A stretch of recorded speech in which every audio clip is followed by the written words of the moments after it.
This is what we believe, that when we release God's Word, God will release His energy and power to transform our hearts, to renew our minds, and to change situations. Let your word be magnified. And now, here's your host and teacher, Pastor Dudes Ante. And Lord, this is what I believe, that when I release your word, I must decrease, Jesus must increase. Okay, so let's pray. Father, in the name of Jesus, we thank you, we bless you, and we honor you tonight. Thank you, Father God, for your love. Thank you for your presence. Thank you for the presence of the Lord Jesus Christ, our Master, our King, Lord, and Savior. Thank you, Holy Spirit, our Master, Teacher, Lord, our speaker for tonight, our equiper, and our mentor, and our trainer, and at the same time, our great teacher. So, Father, I thank you for the mind of Christ, the calling, the abilities, the righteousness, and the anointing that I have. And because of that, this is what I believe, that when I release your words, you will release your energy and power to transform our hearts, renew our minds, and to upgrade our practical situation. Let your words be honored, be magnified, and be glorified in our hearts. I must decrease, Jesus must increase. All glory belongs to you in advance. In the mighty name of Jesus, your Son. Everybody say Amen and Amen. To God be the glory. Balikan po natin. Ulitin ko po, at least kagabi ay pinag-usapan natin to, but godliness with contentment is a great gain. So, naintindihan na po natin that is a generic words, common words, so that we can apply this. Then, naintindihan din natin last night that those who wants to get rich, those who wants, hindi tumutukoy ito sa mga non-Christian, hindi rin tumutukoy sa mga Kristiyano. Basta lahat ng nangangarap o nagmamadali, okay? Nagmamadali dun sa kanyang pangarap. So, alam nyo, karamihan, basta pag ang kayamanan nakuha natin sa hindi o sa magaan na paraan, hindi siya permanent. Hindi po siya permanent. Pero pag ang kayamanan o yung pagyaman ng isang tao, o sabihin natin, hindi naman pagyaman. Gusto kong alisin po natin yung kasi mukhang para sa iba kasi allergic po tayo doon. Pero actually, lahat ng tao talaga gustong yumaman. Is that right? Dahil kunwari lang, ayaw nila, pero yun po talaga ang gusto po nila. Nangangarap po kaya lang because of the frustration. At dahil nga dun sa mga maling interpretation, maling inaakala ng marami, na nagpo-produce po ngayon ng kahirapan sa marami din. So, hopefully, in Jesus' name, through this teaching, nakatulong po tayo sa iba, at nababalanse po natin yung takbo po natin, at lalo nating mapapaganda yung buhay po natin. So, nagtapos po tayo kahapon dun sa 2 Corinthians chapter 8 verse 9 na si Jesus po ay namatay, siya po ay mayaman pero nagpakadukha para ang mga dukha ay magiging mayaman sa pamamagitan niya. So malinaw po yun that our Lord Jesus Christ, though He was rich, He became poor so that through His poverty, we might become rich. So, malinaw po yun. So, as long you are in Christ Jesus, you are blessed. So, hindi na po tayo magkukumahog. Ulitin ko po ito. Kapag naintindihan po natin ito, hindi ka na magkukumahog because you are destined. You are destined to succeed. You are destined to bless. Or to be a blessing and to bless yourself. God is empowering you for you to become blessed, and at the same time, in fact, you are blessed already. Actually, ang talagang tinuturuan po ng Holy Ghost dito ay si Timothy. Sino si Timothy? Isa po itong nire-raise ni Paul na mag-pastors, and he is not an ordinary man of God. He is a pastor. And next to Paul, kung titingnan po natin, tinawag po siyang son, meaning successor. Kung anong teaching ni Paul, kuha niya yun. Kung anong attitude ni Paul, kuha niya yun. Bilang bata, At bilang si Paul ay nandun na sa tamang edad at dumaan na rin sa kayamanan at dumaan na rin sa mga iba't ibang experience, ay tinuturuan niya si Timothy na be careful on this. Baka ito yung gagamitin ng enemy para mag-wander o para tumalikod ka dun sa faith na mayroon po tayo o mayroon ka. Okay, so later on, kapag pera nga ang pinag-usapan at wala ang Panginoon doon, it will cost you more grips. Okay? More grips or trouble. Kaya in verse 11, it says, listen to this, para to sa mga pastors, okay? But you, man of God, flee from all this and pursue righteousness, godliness, faith, love, endurance, and gentleness. Man of God. So specifically for the pastors. Okay? For the leaders, for the ministers. Okay? Flee from all this and pursue righteousness. Ano yung flee from all this? Ito na yung love of money at yung pangarap na yumaman ka. But it doesn't mean ayaw niya na tayo ay gumanda ang buhay po natin. Pero, siyempre, pastor po tayo leaders po tayo. So, ang pangarapin talaga natin yung righteousness. Ang pangarapin po talaga natin yung godliness, faith, love, endurance, and gentleness. Pangarapin po talaga natin to before yung money. Sabi ko nga, kung kailan ako binigyan ni Lord ng pagkakataon na mag-business, it takes time. Nangyari muna ang Module 1, nangyari muna ang Module 2, Module 3, at may Module 4 tayo din-develop this time. At nangyari pa yung mga iba't ibang pamphlets na ginagamit po natin. And after that, that's the time the Lord gave me an opportunity to do businesses. And syempre, tinitrain ko pa lang yung sarili ko this time. At marami ako natutunan dun sa business na yan. Okay? Marami akong natutunan personally kung paano malugi, kung paano din walang balik at break even yung finances. But thank God, the Lord gave me more understanding kasi bilang pastor, dapat business-minded ka din. O mayroon kang experience sa isang business.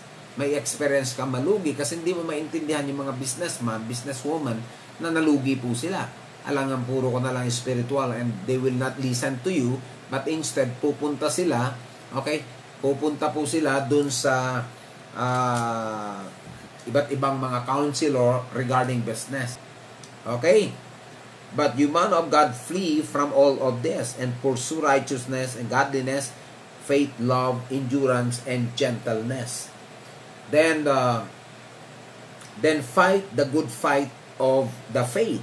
Take hold of the eternal life to which you were called when you made your good confession in the presence of many witnesses. Good confession meaning preaching. Good news. Preaching, teaching in many witnesses. Or this is a time of oath-taking or ordination in many witnesses. Is that right? Kasi sa ordination ay mayroon talagang mga witnesses. At sila may mga ninong pa para magpapaalala sa iyo na tinawag ka. Okay, so marami pong na-ordain na mga pastors this time. Hindi po nila naintindihan. Ano yun? Akala nila position. Ordination is, calling is irrevocable. Forever. Wala pong katapusan yun. Okay? Ang pagpapastor, walang katapusan. Is that right? Okay, so pag sinabi mo flee from all of this, it doesn't mean na lumayo ka. Tandaan po natin ito. Sa pastoring, hindi tayo nagpapastor for the sake of money. Hindi tayo nagpapastor. Kaya nga po ang networking, sinong tinatarget po nila? Yung mga pastors. Kasi alam po nila, marami pong mga tao. Okay? At once na ma-deceive po tayo doon, at may tendency po, tayo po ay masasaktan lamang din. Okay, so pursue righteousness, godliness, faith, love, endurance, and gentleness. So, ito po yung ating priority. Now, the question, paano kung nakuha mo na ang righteousness? Paano kung nakuha mo na ang godliness, faith, love, endurance, and gentleness? Ano next? Next, sinabi niya, verse 12, fight the good fight of the faith, take hold of the eternal life to which you were called when you made your good confession in the presence of many witnesses. Ano yung fight the good fight of faith? Okay, dito na tayo ngayon. Magkakalabasan na po this time. As a pastors, as called by God, leaders called by God, ang unahin mo, do not make na ang ministry ay business. Ang ministry ay more on donation. Hindi po tayo nagtayo ng ministry para magkaroon ng foundation. At yung foundation gagastusin mo, which is ginagawa ng marami as of now. Na nagsisinungaling, mayroong mga reporting na hindi naman tama. Para lang tuloy-tuloy yung magandang imahen ng nagtatrabaho po sila. At nagpapadala ng mga pictures dun sa kanilang mga supporters, pero hindi naman tama yung kanilang ginagawa. At yun po yung malaking problema this time. Bakit natin pinapaganda yung takbo po natin for support purposes? That is wrong. Hindi po tayo nagtayo ng ministry para yumaman. Yun po yung tandaan po natin. Hindi po tayo, kung magtayo tayo ng para yumaman po tayo, do a business. Yun ang totoo. Do a business. Nagtayo tayo kung tayo man po ngayon ay may ministry, at tayo po ngayon, because God called us. Yun lang po yung pinaka-under. God called us. Don't misinterpret the pastors kung nagtatopic man about money, because that is the principles of God. Okay. Now, para dun sa iba, kung titingnan po natin, kunwari against sila sa pera-pera na usapan, pero makikita mo na kaya sila nagtayo ng ministry for donation purposes. We are not like that. Hindi po tayo doon. At nakakaya, never kung ginagawa yan, though that is the principles of God. Okay, so, ano yung sinabing fight the good fight of faith? Fight the good fight of faith. Take hold of the eternal life to which you were called when you made your good confession in the presence of many witnesses. Fight the good fight of faith, meaning fight the good fight of faith for all the promises of God in your life. He promised you that He will never leave you nor forsake you.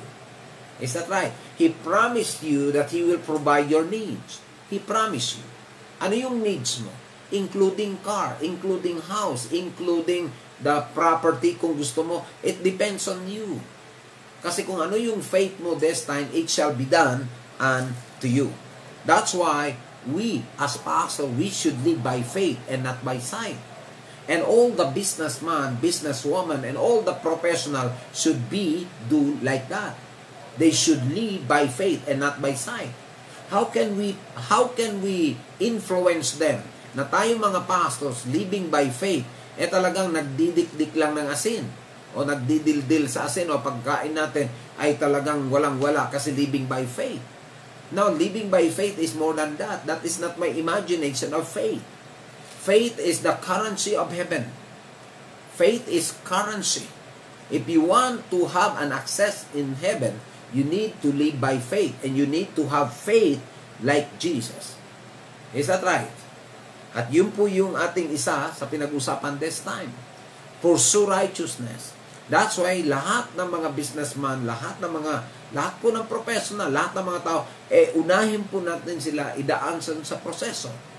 Teaching or divine education is the righteousness of God. Divine education is godliness. Faith, love, endurance, and gentleness is the godliness and righteousness. That's why we need to have to do this. And listen to this. Kung nagmamadali po tayong yumaman, so sobra ka magtrabaho, wala nang pahinga, then later on nagkasakit ka lang sa napunta. But always remember, living by faith is not destined to be poor. It is not destined to be nothing. Living by faith is destined to be succeed. And you will know that later. And opposite po ang takbo ng Diyos sa lahat sa takbo ng mundo. Ang mundo nagmamadaling yumaman. Ito naman, Panginoon, seek first the kingdom. Kaya nga, seek first the kingdom, which is, what is in the kingdom? Righteousness, godliness, faith, love, endurance, and gentleness. And seek first the kingdom, and all these things shall be added unto you. Ibig sabihin, money, opportunity, business, or product, it shall be added unto you the moment you are belongs to Christ. So pursue righteousness. Life without integrity, that is not righteousness. Okay. Gahaman, nanluluko sa kapwa, that is not righteousness. It is impossible for you or for me na gumanda ang buhay kung manluluko po tayo, kung naglulukuhan po tayo. I trust God and I trust His words that He will continue to bless us and to paraphrase this for us. So, tumutukoy po ako ngayon, tinutukoy ko yung mga lingkod o mga pastors this time. Is that right? Sa mga pastors, sila po yung number 1 ay nagbabayad ng utang kung may utang po sila. And at the same time, mayroong tinatawag na godliness, faith, love, endurance, and gentleness. And after that, they fight the good fight of faith. Huwag mong hayaan na walang mangyayari sa paglilingkod natin. You can ask God, kung ang mundo nga malakas ang loob sa business, how about us? How about us? And I know that the Lord will send you more people in the area of business, and they will be one of the Lord will use them for you or to influence you. Ako malit pa lang, naging business-minded na. At in fact, gusto ko talagang yumaman before, noon pa yan, ha? Pero nung tumanggap at na-born again po ako, tinanggap ko yung calling, parang nawala sa akin yung pangarap na yumaman at na-enjoy ko na yung kahirapan, although hindi ako masaya. After the LTI, that's the time I can say that the righteousness is there, godliness is there, faith, love, endurance is there, and gentleness is there. And I start fighting the good fight of faith, okay? Taking hold of the eternal life to which you were called when you made good confession in the presence of many witnesses. Kaya nakita ko po doon, ano po yung eternal life? What is the advantage and what is the ideas? Ano yung wisdom? Ano yung mystery doon sa eternal life? The eternal life is more powerful than any life here on earth. And the word eternal life is God-given life. And this God-given life is not destined to become poor or to become nothing or lacking, but instead, this life, the eternal life that we have, is destined to prosper us and to empower the life that we have, na kung titingnan natin ang mundo, ay talaga nagkukumahog. But as of now, as I said, as a man of God, it doesn't mean na mag-flee tayo dun sa... Yung iba kasi, baka nagkamali ng interpretation, flee from all of this. Ang i-flee natin yung love of money. Ang i-flee po natin yung nangarap na yumaman without God, or nangarap yumaman sa anumang kapamaraanan. Mayroon kapamaraanan ng Diyos para yumaman po tayo.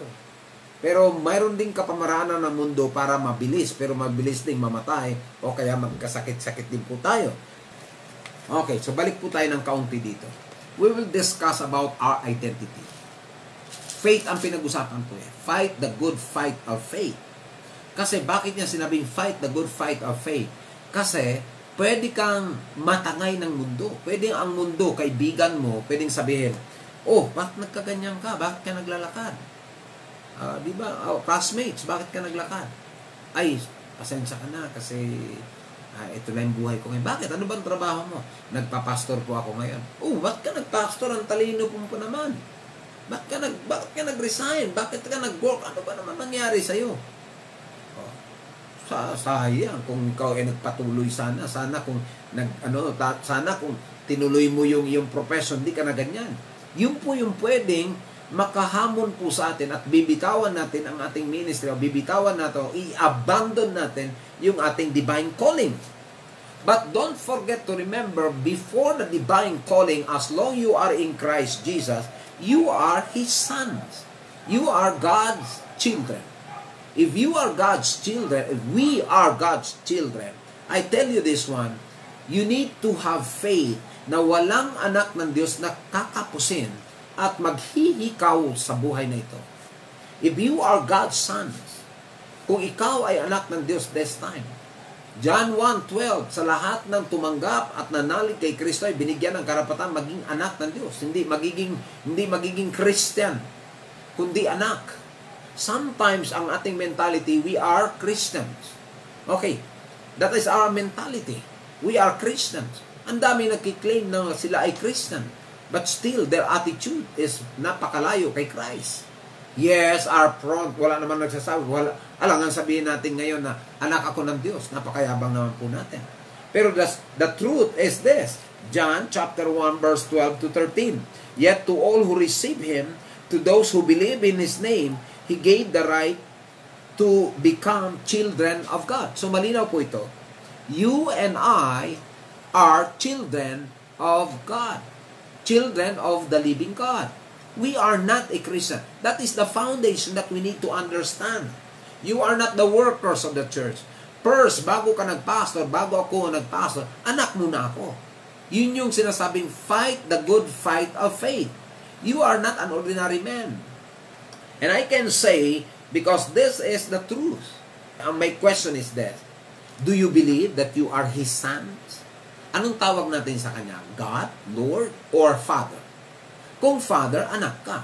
Kung God, uncle mo lang. O kaya kung God, laborer ka. Or servant lang ako. Or kaya member lang ako. We are not the member of the church.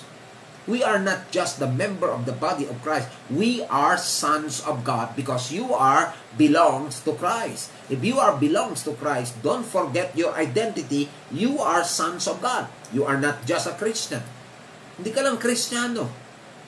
Ano bang mabigat? Christian o anak? Ano bang mabigat doon?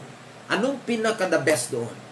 Anong pinaka-the best na faith mayroon ka? Anong pinaka-the best na imagination na mayroon? Anong pinaka-the best na discipleship na ibigay natin sa mga tao? Anong pinaka-the best na teaching? Sila ay worker? Sila ay minister? Sila ay leader sa church? O sila ay anak ng Diyos?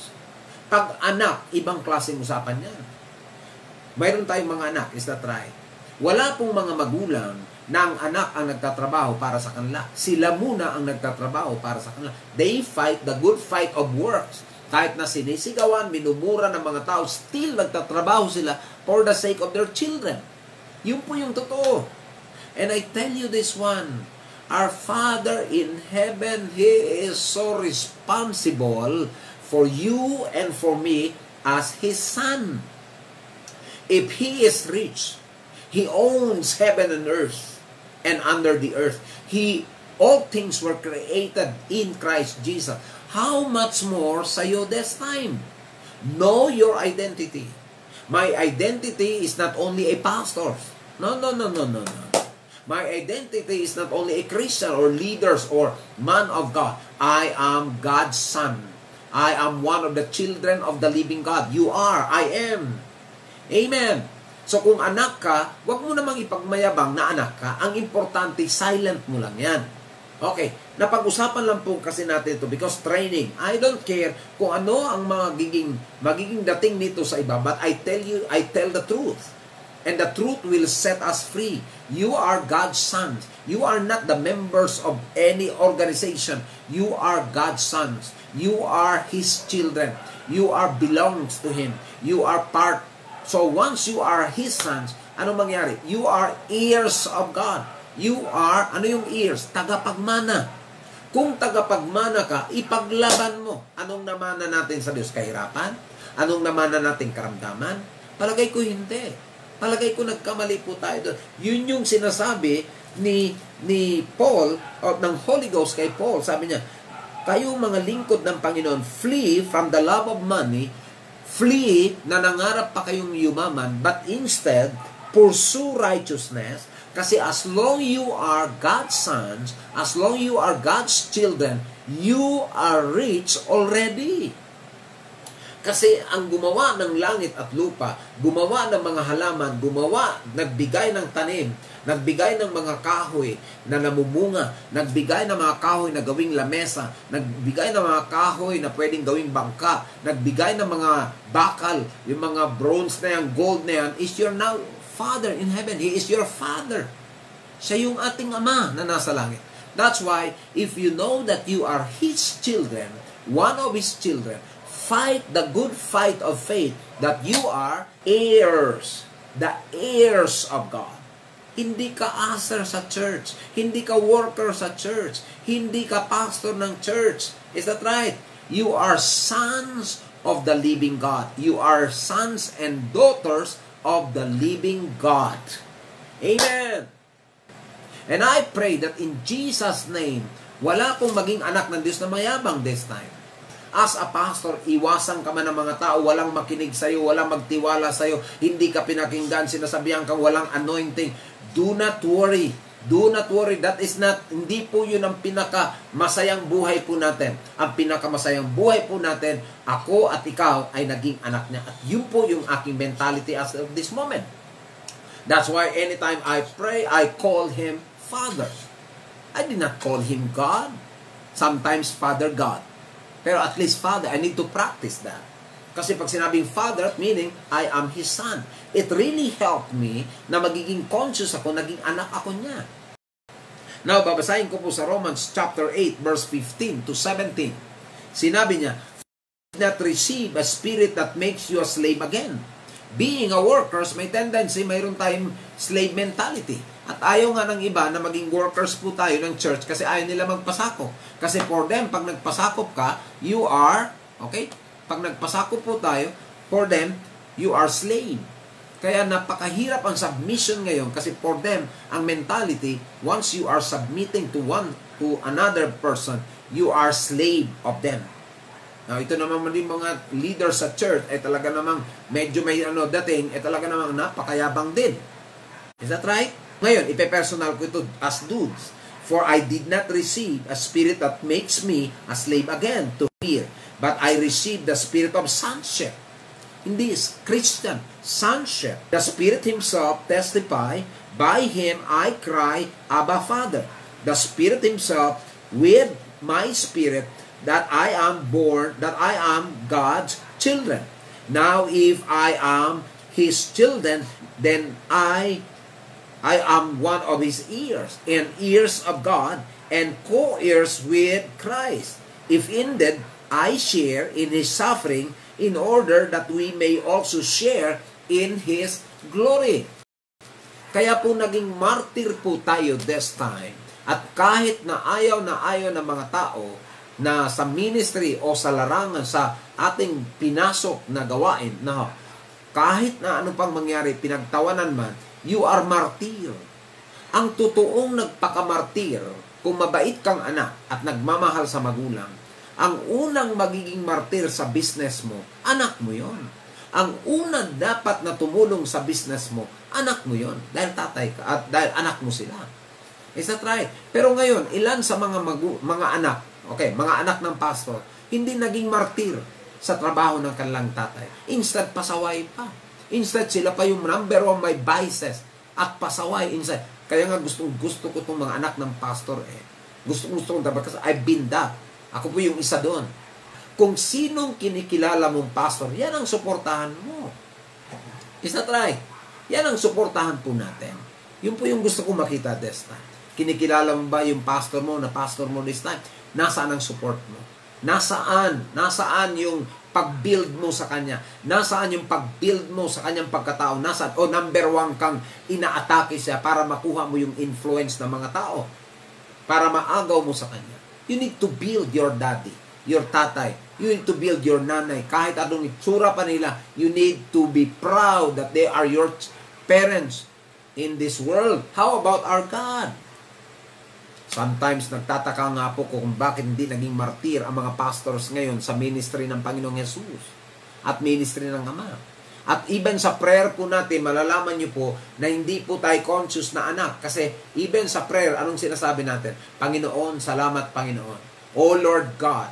Oh Lord God. Walang masama po doon. But I tell you, this is the truth. That kind of prayer is the Old Testament of kinds of prayer. That kinds of prayer is for Old Testament. Yun po yung totoo doon. Pero ang prayer natin ngayon as sons and daughters, Father, yun yung pong sinasabi. Sa Book of Acts, bakit sinabing Lord? Of course, pinis pa lang nila. Alam mo naman sa Book of Acts, talagang masinsinan, mabilisan ang discipleship making. Amen? Nakukuha po ba natin? But Jesus Himself, He called His Father as Father. At gusto siyang batuhin doon. And that is, isa yan sa ipaglalaban po natin sa identity. That's why sinabi ni Paul kay Timothy, lumayo ka dyan. Hindi na issue yan. Tapos na yan. Alam mo ba, you are the heirs of God. You are the heirs. So, ikaw na ang pinakamayaman this time. Heirs ka ng mundo, heirs of God. I tell you, iyo ang karagatan, iyo lahat ng lupa, pangsamantala, wala sa iyo ang titulo. Why? Ang titulo ay hindi ibig sabihin sa iyo yan. Still ngayon, ang titulo natin kailangan bayaran every year. Para magre-renta ka lang din. Kunwari lang nakapangalan para may asset ka at makatulong sa business. Kasi kung may titulo, pera yan. Is that right?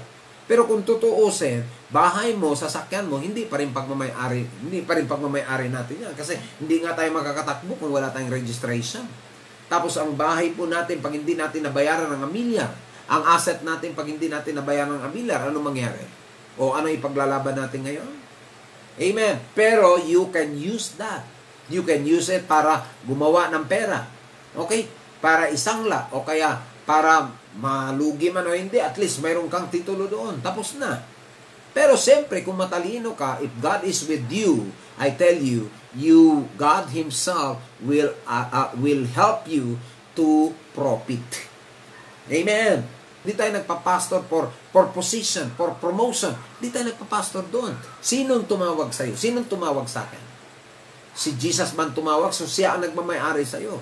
Bakit ka nagpapaganda, nagpapalapad ng papel this time? Anong purpose mo? For another position? Wala nang pinakamataas na position this time. Maging anak ka. Yun po yung pinakamataas na position this time.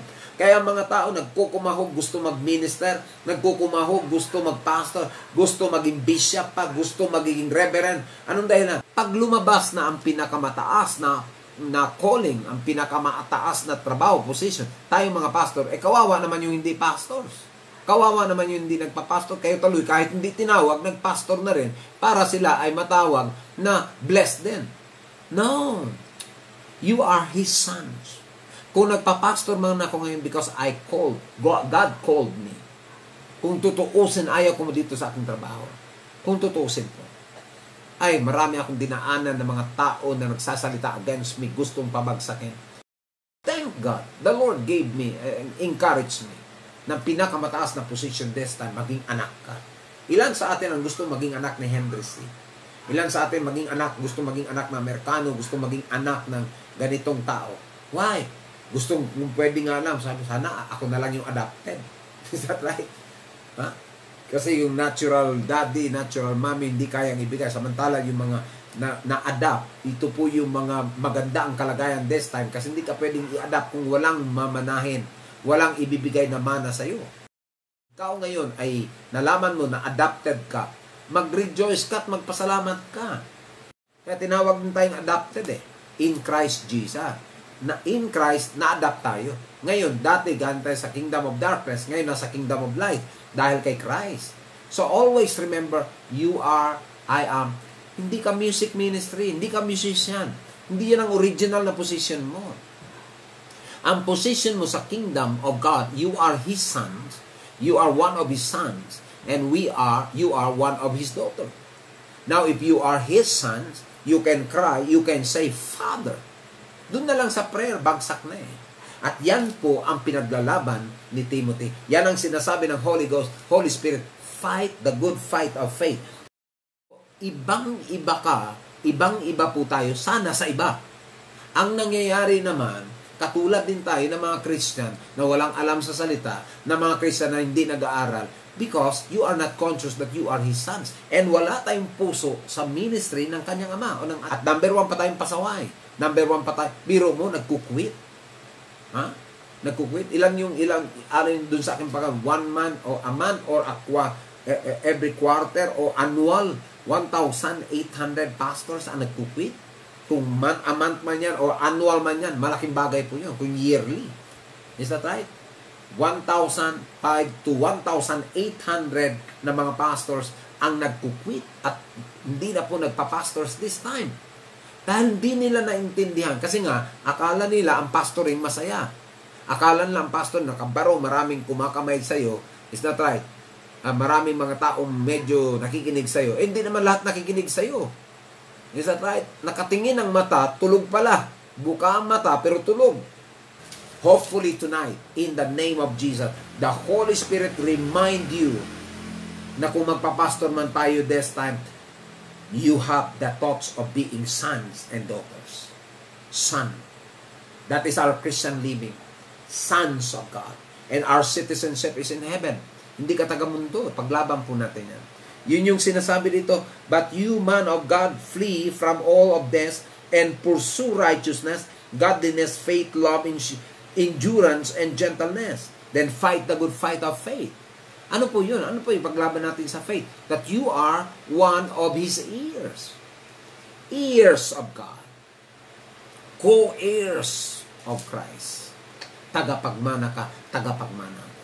Ano yung mana niya? Ano yung mana na makuha natin? Kahirapan? Kakapusan? Sakit? Kung may mga tao man na hindi nagpapasakop at hindi ka nakita, don't worry. Hindi sila ang mission po natin. Hindi po sila. Hindi natin paglaban na tayo ay pastor. Hindi natin paglaban na tayo ay galang dahil pastor po tayo. No, anak pa tayo ng Diyos. Yan po yung isa sa nakakatulong po sa atin.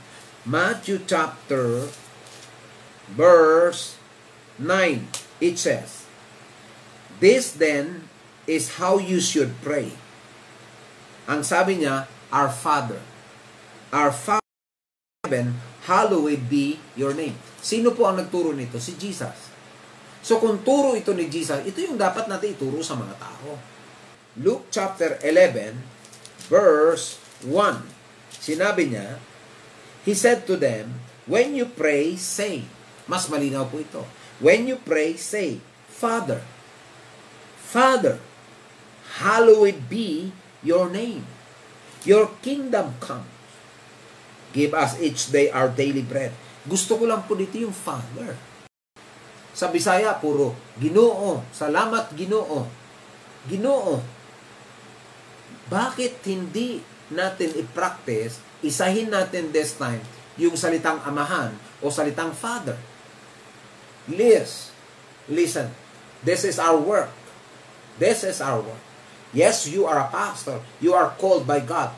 But do not depart from the mentality of being sons and daughters of the living God. Do not change your mentality now because you are a pastor. Ano ba ang pinakamasaya? Pastor ka o anak ka? Ang pinakamasaya, anak ka. Is that right? Tayo ay anak. Kung anak tayo, He will not abandon us. Naalala ko si Jonathan, bago siya namatay, sinabi niya kay David, isa lang sana ang pinakausap ko sa iyo. Huwag mong pabayaan ang anak ko. Yun ang sinabi niya. At dahil sabi ni David, yes, I will do that. Manunumpa ako sa iyo this time. At alam mo, nung naging hari na si David, hinanap niya yung mga anak ni Jonathan. At isa sa anak ni Jonathan ay lumpo. Walang kakwenta-kwenta. Then pinuntahan ni David at sinabi, may anak pa si Mephibosheth. Anong sabi ni Mephibosheth? Bakit ka nandito? Anong silbi ko? Bakit mo ako hinanap? I am nothing. Anong sabi ni David? No, you must go with me. At mula noon, si Mephibosheth kumain sa lamesa ng hari bilang king or family of the king. Kaya mga kapatid, huwag mong ipaglaban sa faith mo na Christian ka. Huwag mong ipaglaban sa faith mo na ikaw ay workers and leaders of the church. Hindi ka basta-bastang tao. Bago ka pa naging pastor, bago ka tinawag na Kristiyano, bago ka tinawag na workers, bago ka pinuposisyon dyan, you are His sons and daughters. Do not forget that. Do not abandon of being sons and daughters mentality. Because it help you know any position here on earth. At yun yung totoong pinaglalaban po natin. Bakit tayo nag-share ngayon sa mga tao? Gusto natin sila maging anak ng kataas-taasan. Tulad mo na naging anak ng kataas-taasan. Christian lang, ang daming Christian. Ang ating bansa, sinabing Christian nation. Pero, totoo yun. Christian nation talaga. Pero hindi lahat ay anak. Hindi lahat. I am not, gusto ko mong makita na hindi po tayo dito ay naging one-sided. Biblical po tayo. Nandito po kasi. Baka hindi lang natin nakita yan. Hopefully, by faith in Jesus' name, naintindihan po natin. Ngayon, sa mga maisishare po nating message, kung ma-share man po natin ito, hindi po nangangailangan ng Panginoong Hesus ng disciple this time. Bago ka sana ma-disciple, naging anak ka na. Imposibleng ma-disciple ang anak, ang hindi anak. Ang anak lang ang willing magpa-disciples. Now, kung anak ka, are you willing na magpa-disciple ka? Are you willing na magkaroon tayo ng education? Isa po ito sa pinaglalaban ko this time. Mula nung naisulat ko ito, mula nung nag-graduate po tayo sa LTI Leadership Training, mula nung naintindihan ko, I fight the good fight of faith for my job. I fight the good fight of faith for my provision as son. Alam mo ba ang anak, pagka nag-provide ang ama, hindi mo dapat pagtrabahoan. Ang son namumuhay sa grace ng ating amang nasa langit. Christian. Pag sinabing Christians mentality, may tendency pag hindi pa naintindihan yung Christians, ano nangyari? Religious mentality, organizational mentality, membership mentality, attendance mentality. Okay? Attendance. Never siya maging devoted, never siya magiging ministers mentality. Attendance, membership. Hanggang doon lang. Attendance, membership, magpabautismo, yun, member na. At magkaroon ng mga, ang tawag nito, magkaroon po ng mga benefit. Anong benefit? Bibisitahin ni pastor. Ano pang benefit? Pag may patay, nandun siya. Ano pang mga benefit? Okay. In case, anong mangyari? Dedication. Yun ang mga benefit. Is that right?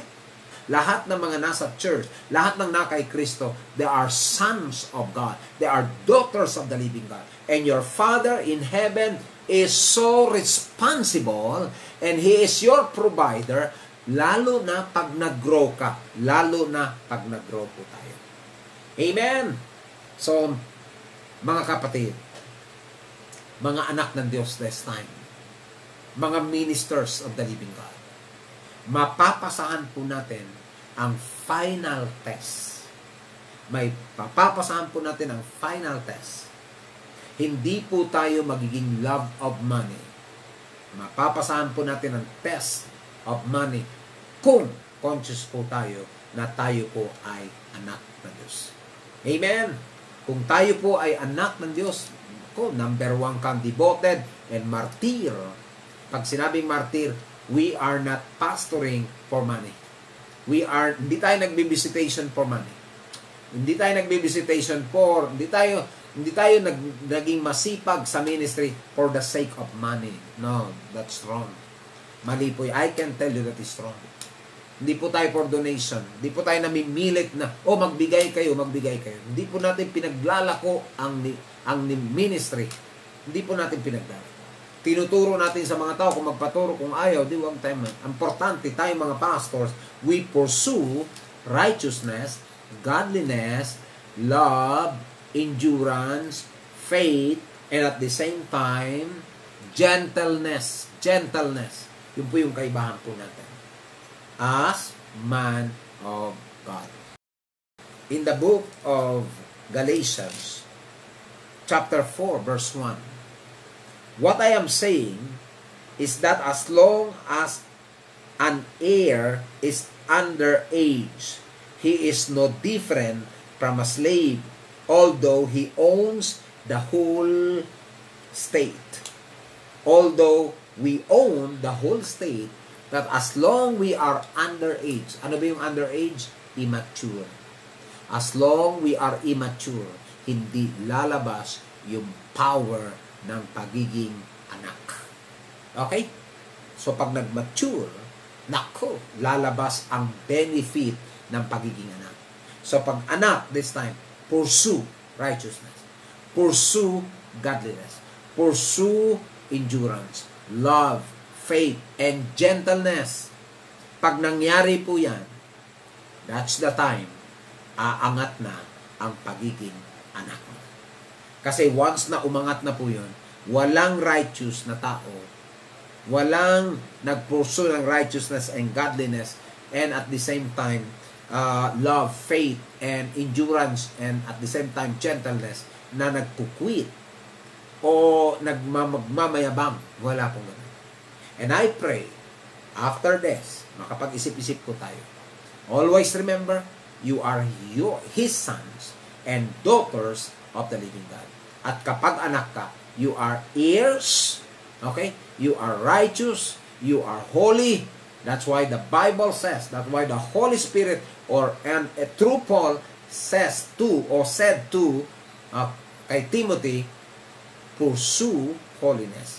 Flee from the love of money. Flee from those people. Okay? Alisin mo, tanggalin mo sa isipan mo, nangarap kang yumaman. Kasi bilang anak ng Diyos, you own the whole world. You own the whole state. Pero hanggat hindi pa matured, dun lang tayo nagkakaproblema. Amen! Ipaglaban po natin. Fight the good fight of faith. Hindi tayo mabubuhay sa ministry. Nabubuhayin tayo ng Diyos. Hindi dahil sa pastor po tayo. Bubuhayin tayo dahil anak tayo niya. Amen? Okay, so let's pray for tonight. Let's pray. Hallelujah. Hallelujah. And now, let us repent kung mayroon tayong area sa buhay na hindi po tayo nagiging sons and daughters mentality. Okay? Tayo mga pastors, tayo mga ministers, tayo mga leaders. So, you are not the leaders of the church. I am not the pastors of the church building or any organization. I am the pastor, one of the pastors of the Lord Jesus Christ, because He challenged me or He called me to be His representative. So, I am His representative. But originally, my position, I am God's sons. And we are God's sons and daughters in Christ Jesus. That is a gift. Right. He gave us to be like that. Amen? Okay, let's pray. Father, in the name of Jesus, we thank you, we bless you tonight. We honor you. Thank you for your time. Father, thank you for your time, Lord Jesus. Thank you for your time, Holy Spirit. Our Lord, Holy Spirit, our equiper, our mentor. I do believe, Father, that you are here. Thank you for your presence. Thank you for your word. Are your ears. Tagapagmana mo kami, Ama. Salamat dahil kasama ka namin lagi. You will never leave us nor forsake us. Instead, you gave your Holy Spirit or the Holy Spirit for all of us. You are our Jehovah Jireh, our healer. You are our Jehovah Jireh, the provider. In this crisis, you will provide our needs and you will bless us all. You will continue to honor and you will continue to bless our hearts and you will continue to heal us. You will continue to preserve us. You will continue to bless every part of our body and bless every family, every person. Those who belongs to Christ is your sons and daughters. We are your children. Thank you, Father. You are so responsible for us, especially for this year, 2020. Lalong-lalo na sa crisis this time. No fear for COVID because you are our God. You are Spirit. Kung ang COVID hindi nakikita, ang aming Ama din nasa langit ay hindi nakikita. Ang mga anghel, pero nakikita mo ang COVID. Nakikita mo ang aming mundo. Salamat, Ama, sa mga pastors. Salamat, Ama, sa lahat ng tagapakinig sa iba't ibang bansa, maging sa buong Pilipinas, Luzon, Visayas, and Mindanao. I pray, Father, that you will give us more wisdom, more knowledge, more understanding regarding this. Thank you so much, Father. We give you praise and glory. We give you honor. And we pray for our president. We pray for our nation. Bless our nation. Bless our president. Bless lahat ng mga police, lahat ng mga doctors, lahat ng mga nurses, lahat po na nasa frontliners, medical frontliners, lahat ng mga frontliners sa mga pagkain, sa mall, sa mga groceries, sa palengke. Father, bless them and protect them and preserve them. Even the pastors, we are also your frontliners. Bless them, Father. Thank you, Father, and you will answer the prayers of your people, lalo na sa panahon ito. We are not just your people, we are your sons. In Jesus' name. Everybody say, Amen and Amen.